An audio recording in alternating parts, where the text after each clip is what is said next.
بسم الله الرحمن الرحيم لا حول ولا قوة إلا بالله العلي العظيم الحمد لله رب العالمين وصلى الله على سيدنا محمد وآله الطيبين الطاهرين اللهم أخرجني من ظلمات الوهم وأكرمني من نور الفهم اللهم افتح علينا أبواب رحمتك وانشر علينا خزائن علومك برحمتك يا أرحم الراحمين.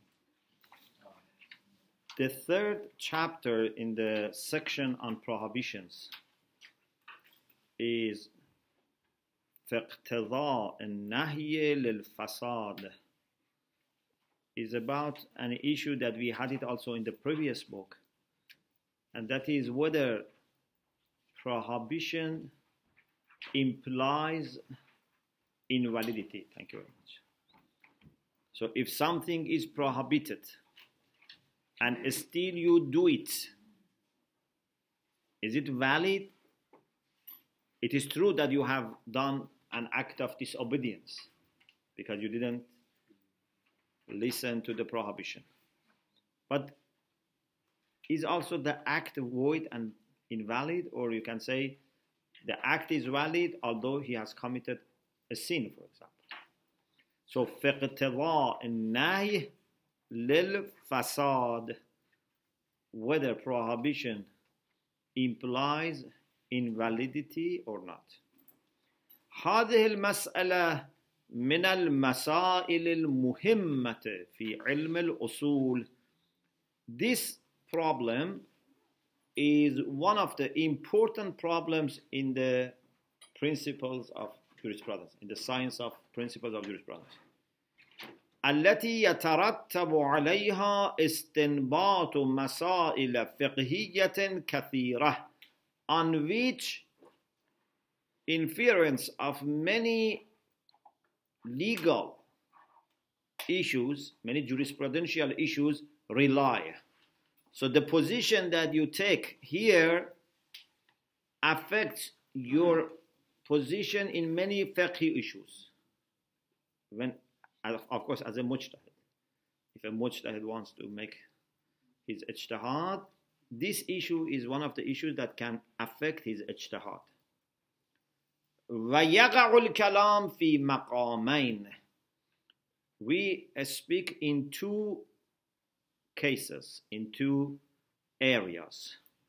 One is when nahi belongs to an act of ibadah, an act of worship, a devotional act. Another is when nahi belongs to an act of transaction, mu'amala.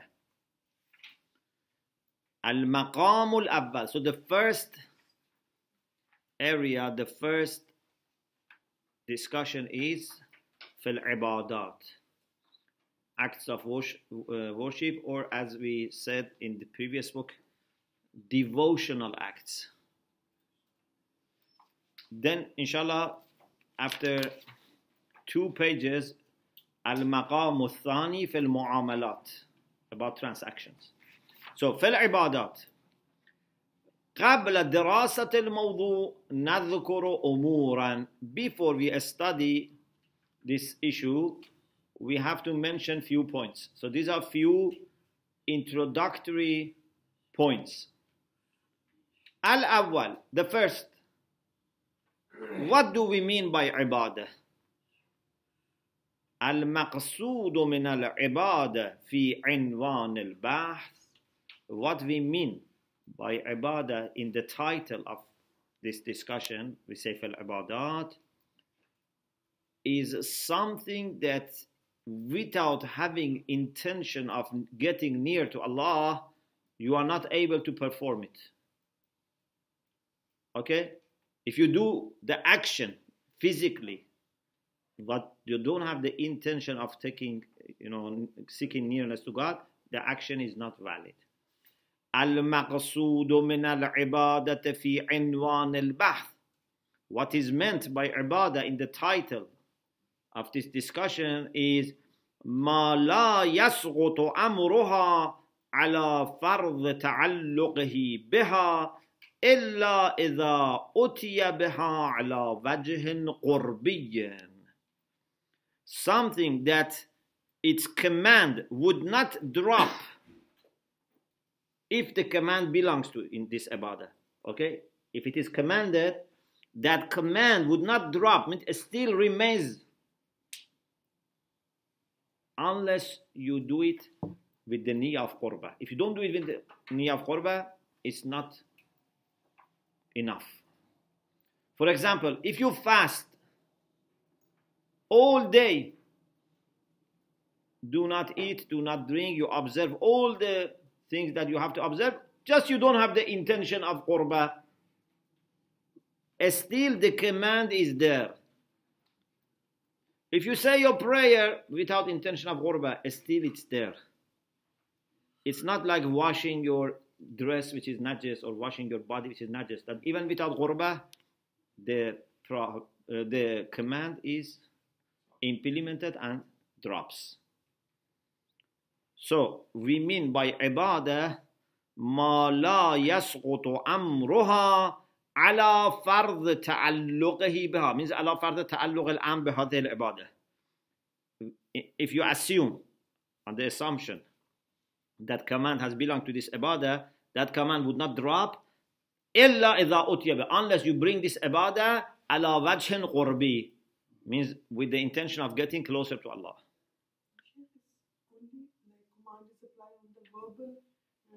No, you don't need to say it. You mean to say the niyyah? No, you don't need to say, to utter that I do this qurbatan Allah, but your intention. Why you do this? Motivation comes from seeking nearness to God. فخرجت التوسليات من التعريف. So all those wajibat which are tawassuli. You remember we said wajib is either ibadi or tawassul. Tawassuli means you just need to do it. Even if when a person is sleeping, when a machine does it, it's enough. If a machine can wash your dress properly, that's enough.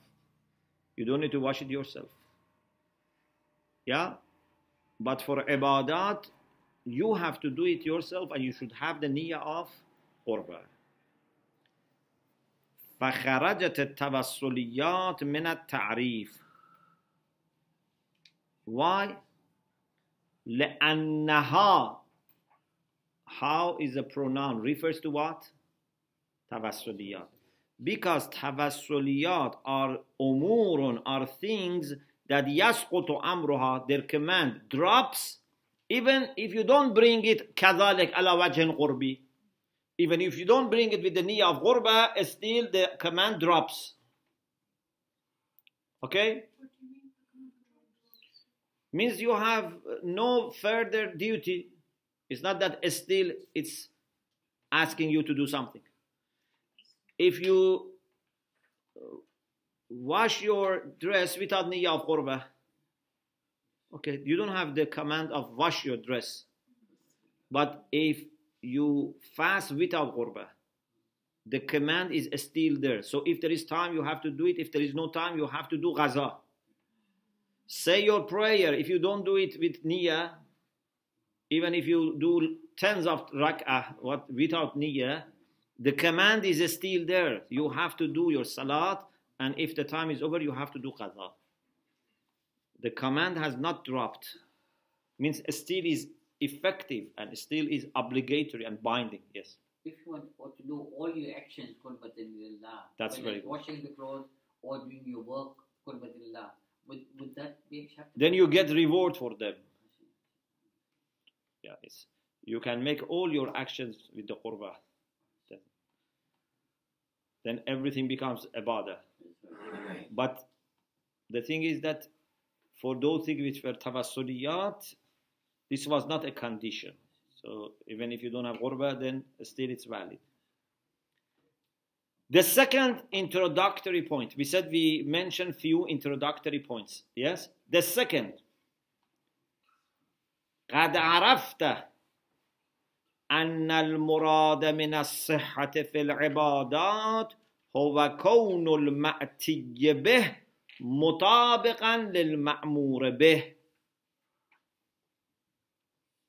When we say an ibadah is valid, what do you mean by validity? You mean that it has been performed according to the command.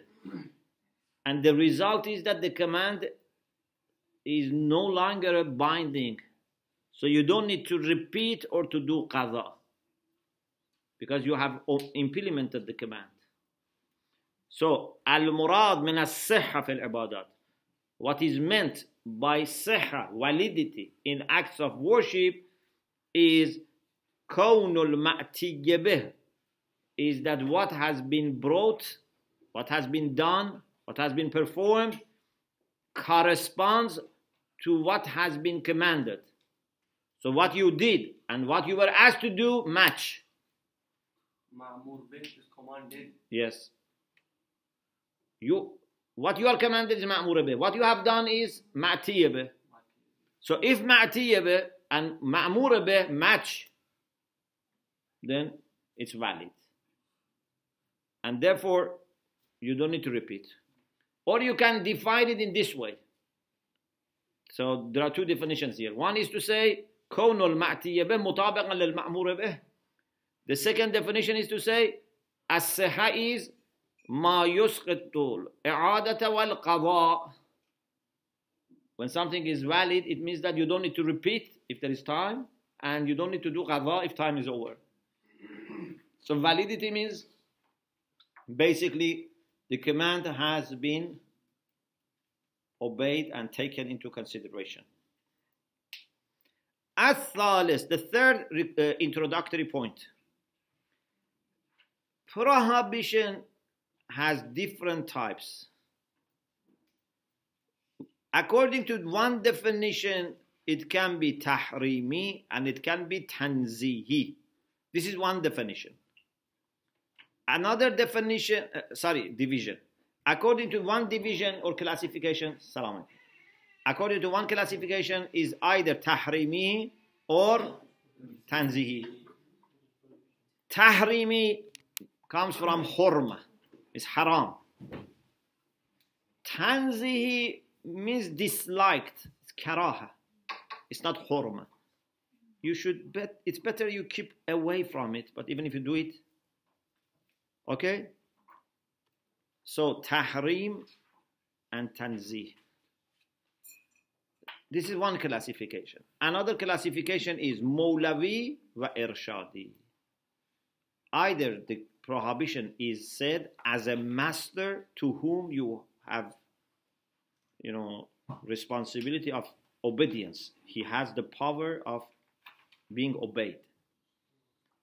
Irshadi is like advice. When a doctor tells you what to eat, what not to eat, this is irshad, it's advice. Sometimes maybe Allah subhanahu wa ta'ala, sometimes maybe, for example, the Prophet says something as irshad.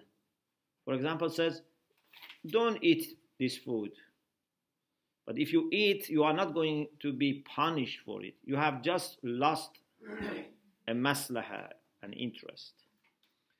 Okay, so there are two classifications. One is to divide prohibition into hurma and karaha. Okay? The other is to divide it to Mawlavi and Irshadi.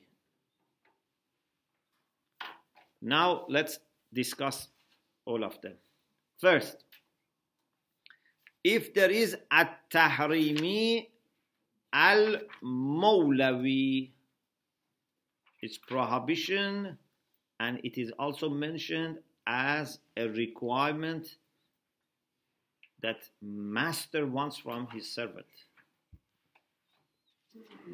So, Ayatollah Subhani says, if such prohibition, which is categorical, which is decisive, belongs to ibadah, nafs al-ibadah, to the action itself, the very act of worship or devotion has become prohibited.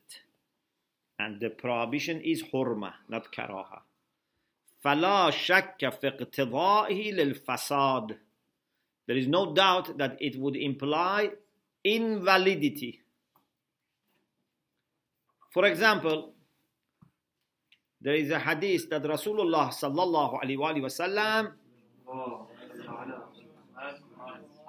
prohibited fasting of few days.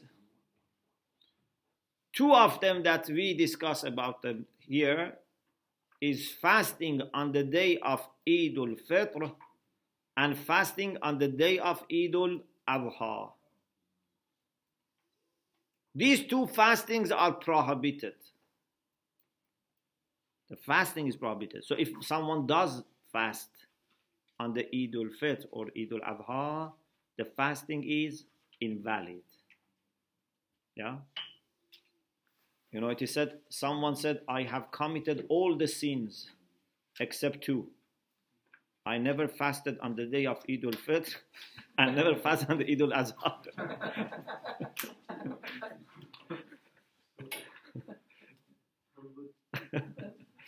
Get away with it. So these are some sins that no one does. Yeah? لأن الصحة بمعنى مطابقة المأتي به للمأمور به. Because as we just said in the second point, we just said the first definition of sahha is what? What has been brought and what has been commanded match. الصحة بمعنى مطابقة المأتي به للمأمور به.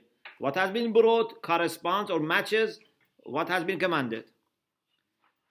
ومع تعلق النهي بنفس العبادة. And when prohibition belongs to the same act of worship, then it cannot be also something to which command belongs. Such fasting, for example, on the day of Eid has no command. There is no ma'mur bih here. لا يتعلق بها الأمر لاستلزامه اجتماع الأمر والنهي في متعلق واحد. How can we say that God has prohibited this and at the same time has commanded this? This has no command. فلا يصدق كون المأتي به مطابقا للمأمور به. So it's not true. It doesn't, make sense to say that what has been brought corresponds to what has been commanded, because there is no command. لعدم الأمر. وبالتالي لا يكون مسقطا للإعادة والقضاء. Therefore, because there is no command, you cannot say this fasting drops command for repeating or qaza, because there is no command at all. بعبارة أخرى إن الصحة, when an ibadah is sahih, valid, إما لوجود الأمر, either there must be a command, or even there is no official formal command issued, you know that this is lovable, pleasing to master. Mahbubiyya, it's lovable to master. أن الصحة إما لأجل وجود الأمر أو لوجود الملاك. Validity is either because there is a command or because there is a criterion, and that is mahbubiyya, something which is lovable, something that is pleasing to Mawla. Both of them do not exist here. You don't have any command for fasting on the day of Eid al-Fitr or Adha, and you cannot say, because Mawla loves fasting anyway, so this is lovable. No, it's not that Mawla loves fasting anyway. So why there is no command? لامتناع اجتماع الأمر والنهي في شيء واحد تحت عنوان واحد. Because it's possible to have both command and prohibition belonging to the same thing from the same aspect. Why there is no mahbubiyya? It's not loved. Because when something is prohibited, it shows that not only it is not loved, indeed it is disliked. God doesn't love this fasting. Indeed, God dislikes fasting on the day of Eid. Okay? Why do you think fasting on the day of Eid is prohibited? one Quranic verse where Jesus asked for the Ma'idah. Not any Eid, just these two Eids, because on other Eids might be even mustahab. Only these two Eids, Eid al-Fitr and Eid al-Adha. I think because the atmosphere is celebrating. Maybe So other Eids also celebrate. Also other Eids. Eid al-Adir, for example. I think for Eid. Eid al-Fitr, because so many things were forbidden for 30 days, and this is like a permission, and same for Eid al-Adha as well, because on Eid al-Adha most of the Hujjaj, they are in ihram and they take their ihram off, so that's why they're coming and out from certain things, so that's why it's a kind of celebration. Yeah. Of course, Allah subhanahu wa ta'ala knows, but there might be different reasons.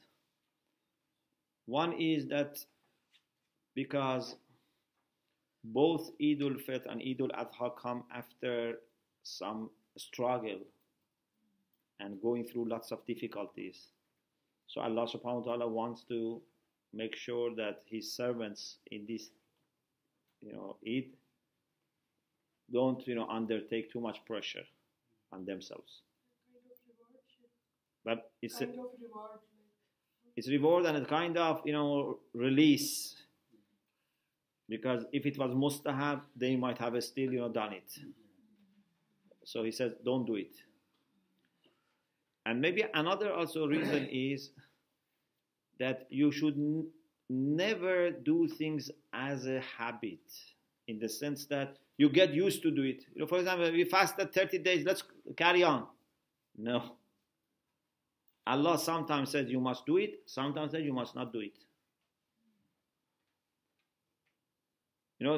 There are people, because they have been used to fasting, even when they are ill and fasting harms them, or when they are musafir, religiously musafir, still they say, we want to fast. Why you want to fast? If you are going to please Allah, He says don't fast. So it's very important not to do things as a habit. You do things as a taklif, as an obligation, just to please Allah. Sometimes He says you have to fast, sometimes you have to eat. Yeah? Sometimes He says you have to speak, sometimes you have to be silent. So you have to make sure that you are all the time ready and stand by what the Master says.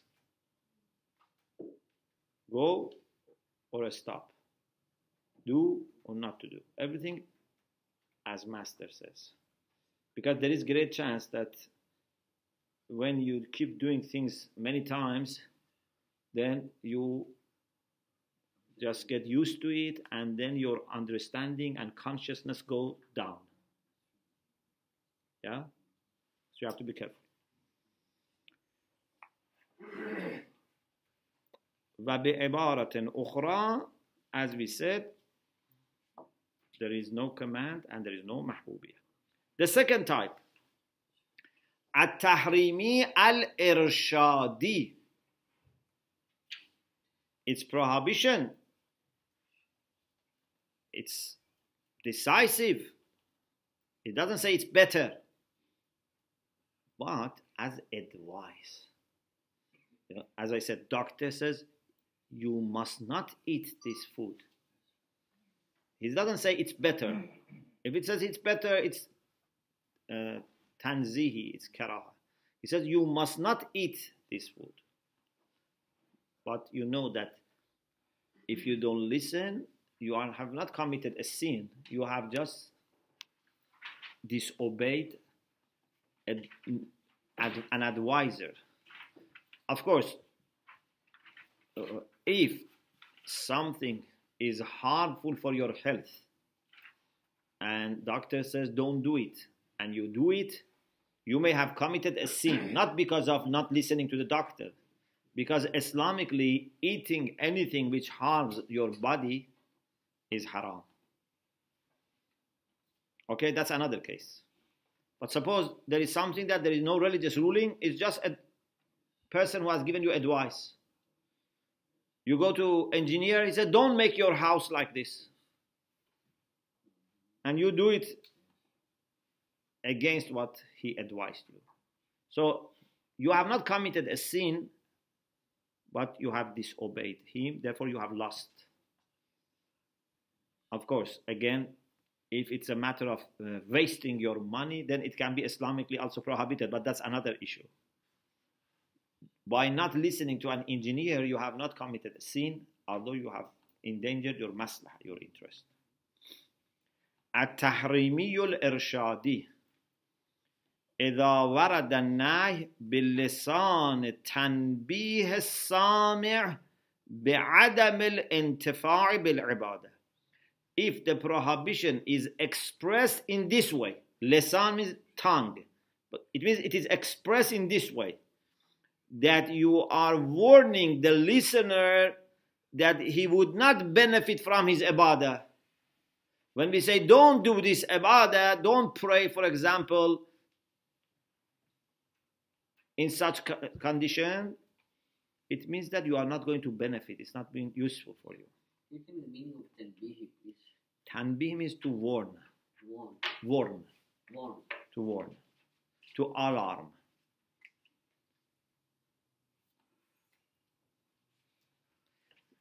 Sometimes we use in Farsi for disciplining and punishing.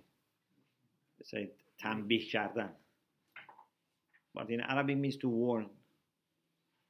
So maybe sometimes after warning and the other person not listening, punishment comes. So then in Farsi it said tanbih kardan for punishment. Okay? إذا ورد النهي باللسان تنبيه السامع بعدم الانتفاع بالعبادة. If prohibition comes with this language, so it's expressed in this way, that the listener is not benefiting from his worship, as we have in the hadith of Prophet Muhammad sallallahu alaihi wasallam saying, "Da'i salata ayyama aqra'ik." Prophet told a lady that in your period, leave prayer, don't say prayer. They say this is irshadi. In what sense? In the sense that this prayer is invalid. If you say your prayer, it's invalid.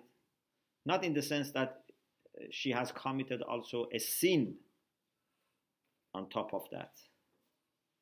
Okay? This is just something that you are not going to benefit from. فَعَلَى هَذَا فإن الضابطة في دلالة النهي على الفساد في العبادات أحد أمرين. So, according to what we have discussed so far, على هذا means based on what we have discussed so far, the criteria for prohibition implying invalidity in acts of worship is one of the two.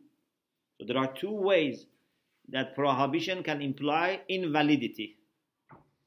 One, إما لامتناع اجتماع ملاك النهي مع ملاك الصحة. One reason, one way that nahy can imply invalidity is that nahy is because of being disliked. Mabghuziyah is not liked. Shara doesn't love this. Sihha means that there must be a command. It must be mahbub. It must be lovable. These two cannot come together. Or the second way in which prohibition can imply invalidity is when prohibition is advice and indicates that you are not benefiting from this. دَعِ الصَّلَاةَ أَيَّامَ أَقْرَائِكَ. So it shows that it's not valid. إِرْشَادًا إِلَىٰ عَدَمِ الصِّحَّةِ فَيُحْكَمُ عَلَى الْعِبَادَةِ بِالْفَسَادِ فِي كِلَا الْمُوردَيْنِ. In both these cases, the judgment is that ibadah is invalid. Fasad, yes, means invalid. Is a batil. Yes.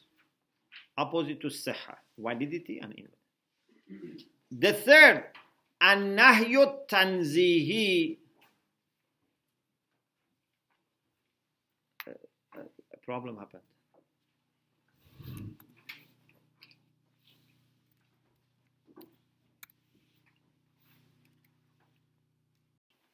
Okay, the third type is an-nahyu tanzihi. And that is, as we said, prohibition in the sense of karaha. It's not tahrim, it's tanzih. It's better to distance from this. إذا تعلق النهي التنزيه بالعبادة. For example,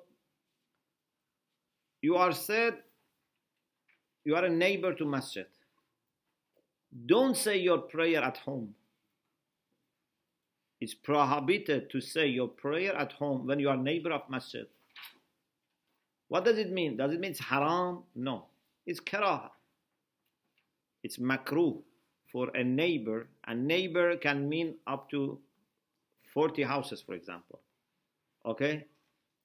If you are a neighbor, then it's makruh to say your prayer at home.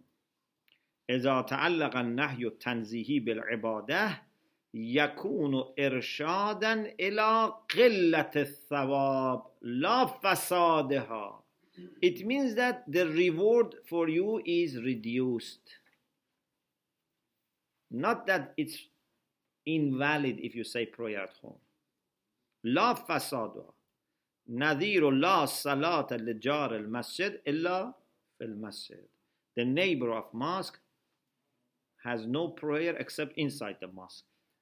This law is law nafiyah lil jins, but shows also nahya.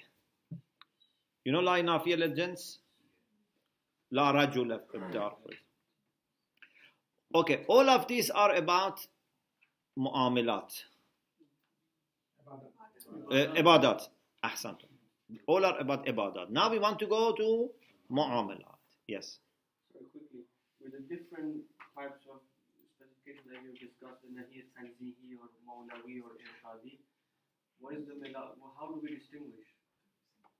Is this, for example, Tahrimi Mawlawi or Tahrimi Irshadi. Irshadi? The first assumption is that it is Mawlawi, unless you have evidence that it is Irshadi. For example, the ladies to stay away from prayer in the Ayyam, how do we know this is Irshadi and not? According to those who are Irshadi, because they say it doesn't mean that it is haram to say prayer. They say it's not haram, it's just showing that there is no benefit. So if any of the women keep the habit alive, if they carry on just saying it, is that okay then? According to some, like this book, it's just not beneficial, but it's not haram. She will not be punished for this.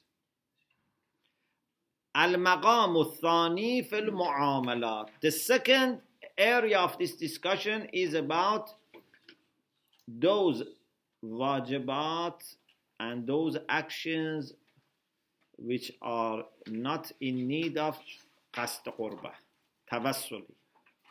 So if something which doesn't need qasd qurba, a transaction, is prohibited, then you do it, still you do it. Is it valid or invalid?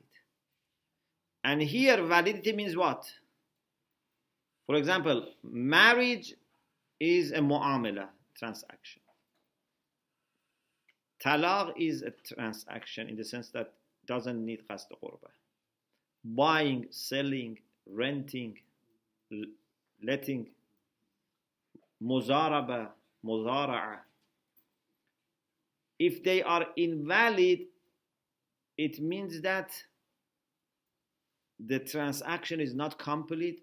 So, for example, you sold something, it doesn't then belong to the second person. It's still your money. And the money that he has given you doesn't belong to you. You have to give him back. When a transaction is invalid, so everything goes back to its owner. If marriage is invalid, it means that they remain na mahram. If divorce is invalid, means they are still married.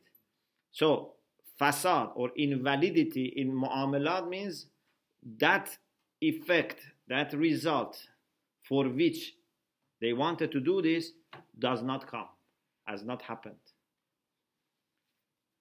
المقام الثاني في المعاملات. Yes. What about non-transactional acts which do not require intention?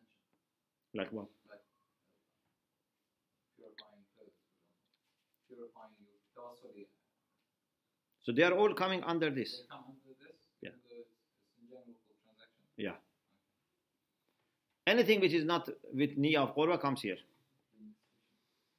إن المراد من المعاملات في عنوان البحث ما لا يعتبر فيه قصد القربة. Anything that doesn't need niyyah of seeking nearness to God falls under this discussion.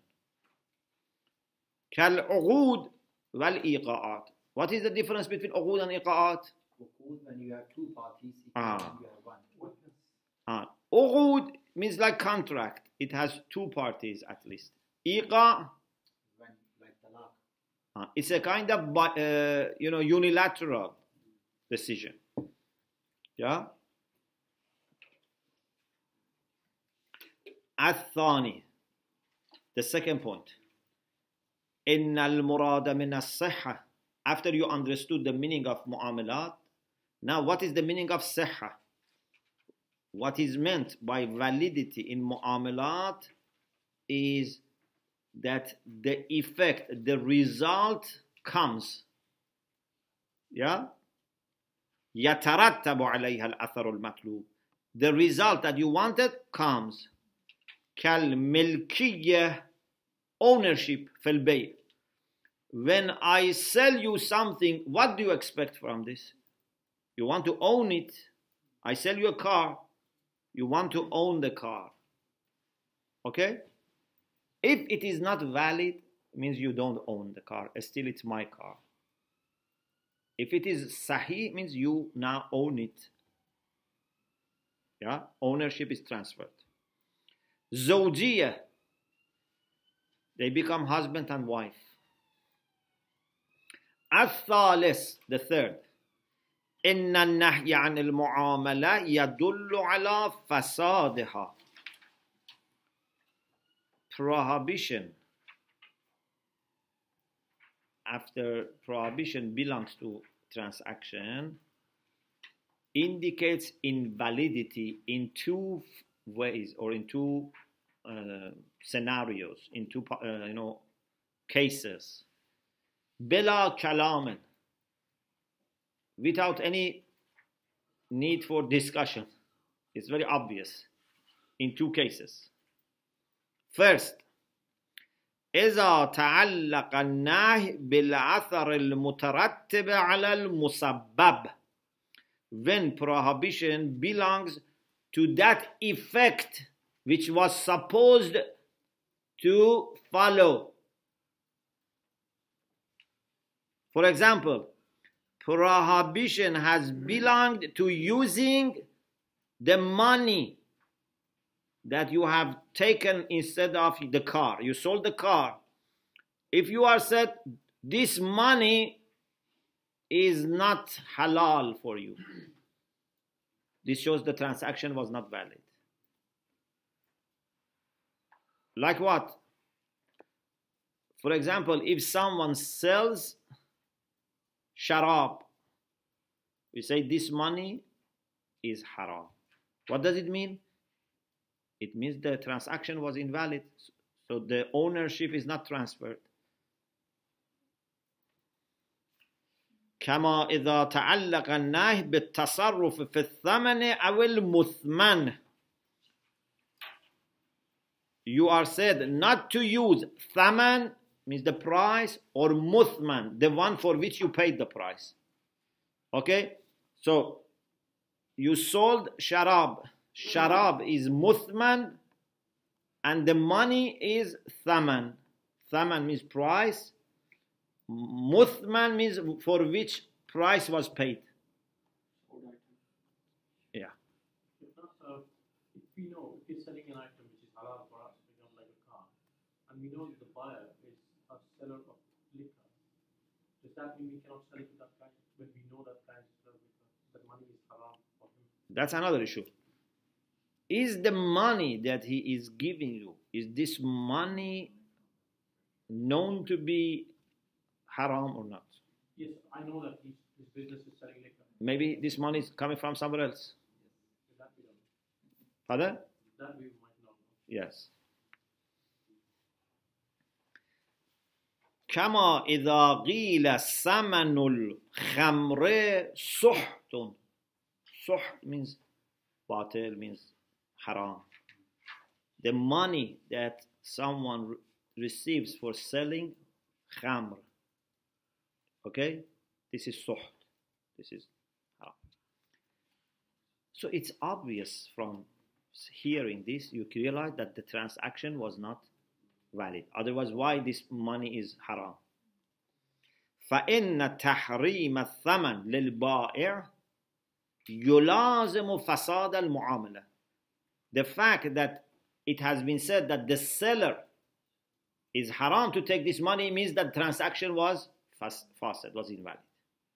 وإن الثمن لم يخرج عن ملك المشتري. This money is still under the ownership of the buyer. Yeah? Still is the money of the buyer. وَبِالتَّالِي لَمْ يَمْلِكِ الْمَبِي. So the buyer has not owned what is sold. The seller does not own the money and the buyer does not own what was sold. So it's invalid. So if somebody buys alcohol first, it's haram to do that. So the money still belongs to the money. Money does not transfer to the other party. Doesn't transfer to them. No. It's like stealing, basically. Yeah. Pardon? So if you take the money and he goes and you go, money is still his. Yes. And the wine is sort of Money is his. But buying alcohol itself is haram. Not alcohol for like medical alcohol or drinking wine, like sharab, khamr. Sometimes in industry they buy alcohol for industry. That's possible. But if there is something, according normally to fuqaha say, if there is something that the only considerable usage is haram, then you cannot take money for it. There's something that the only considerable benefit is to use it for haram. But if it is something that can be used for haram and can be used for halal, then you can sell it and buy it. Okay? Some people play lottery and they sometimes win the million. What is the validity of this million? Valid to buy something or not? So we have to see whether the prohibition belongs to it, like gambling. Lotteries can count gambling. Pardon? Lotteries like buy a ticket and win money. According to some marada, it's not prohibited. It's not permissible. So it doesn't. The money does not, transfer to people. The second type, إذا كان النهي إرشادا إلى فساد المعاملة. When the prohibition is a kind of advice, indicates that mu'amala is invalid. For example, Quran says, وَلَا تَنْكِحُوا مَا نَكَحَ آبَاؤُكُمْ مِنَ النِّسَاءِ. Do not marry those women that were married to your fathers. Okay? So if a woman was married and was divorced, or the father passed away, or there was divorce, then the children, even, for example, maybe, for example, they have not even, it's not children from the same mother, another mother, they cannot marry that woman. So what does this mean? It means that this nikah is invalid. Not that nikah is valid and they have committed haram. It's more than that. Nikah is invalid. It doesn't become his wife. Pardon? It's not nikah. It's not a valid nikah. Can father marry if son divorces his wife? If it is real son, no. But if it is adopted son like Zayd, that's another issue. وهناك صورة ثالثة لا تلازم الفساد. There is a third scenario, a third option that would not require invalidity. Like what? The mu'amala by itself is not a problem. But, for example, there is a timing which was bad.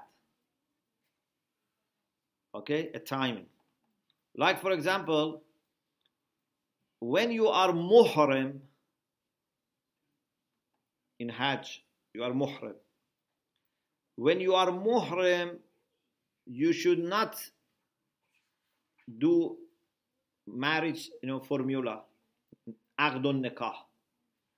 You should not basically get married when you are muhrim. But it's not that the marriage itself is a problem. You could have married this lady another time. The problem is the timing, the condition. In the condition of ihram, in those few days of ihram, you should not have done this. تعلق النهي بالعقد الصادر عن المحرم في آل الإحرام بأن يكون المبغوض صدور عقد النكاح عن المحرم.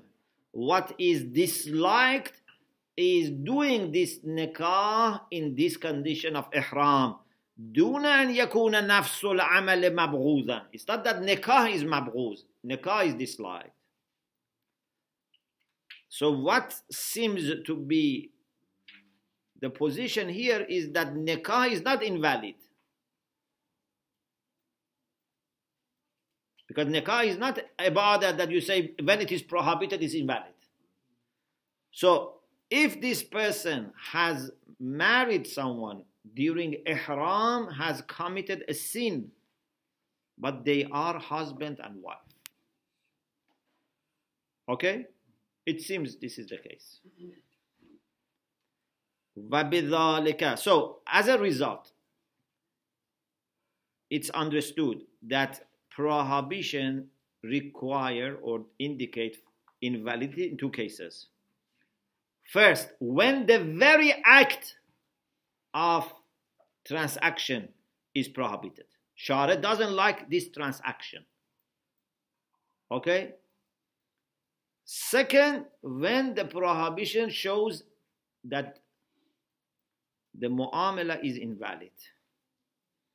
The first is like transaction of sharab with money, that the very transaction is disliked.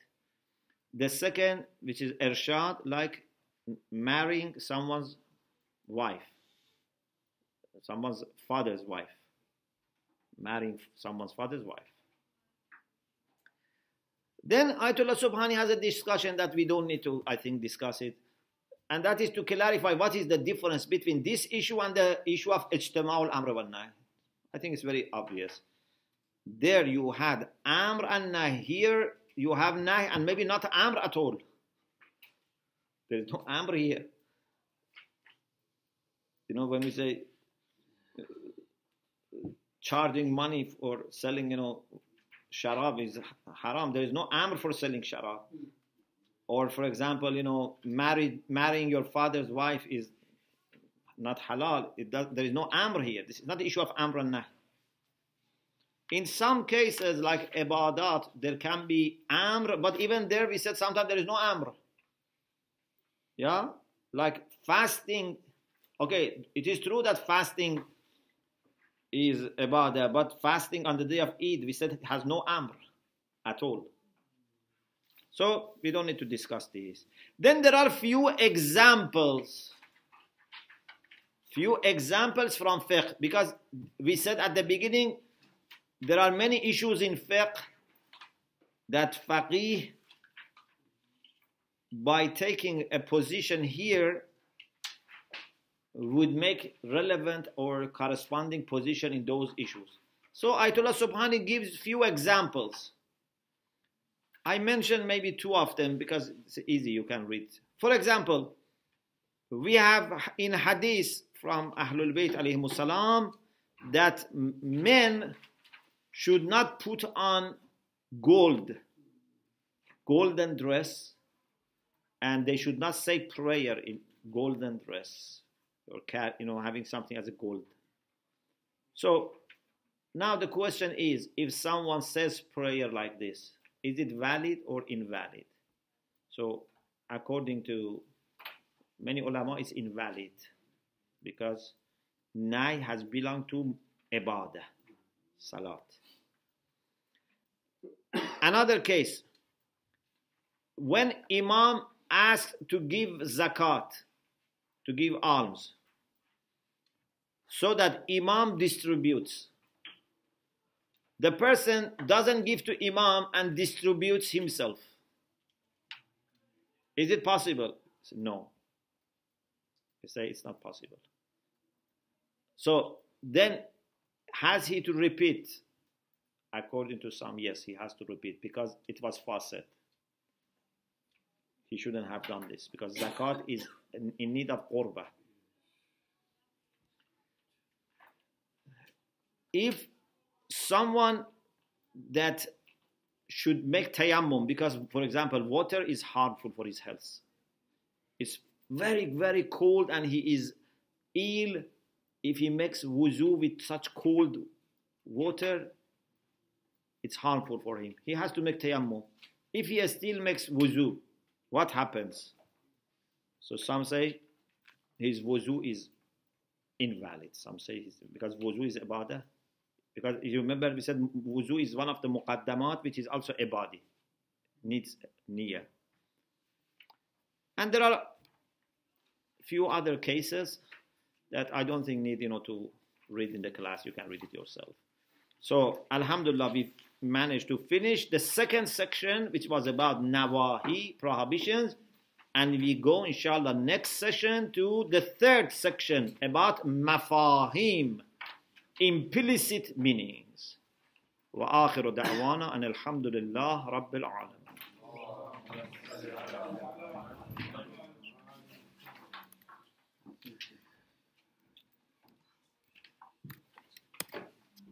I trying to finish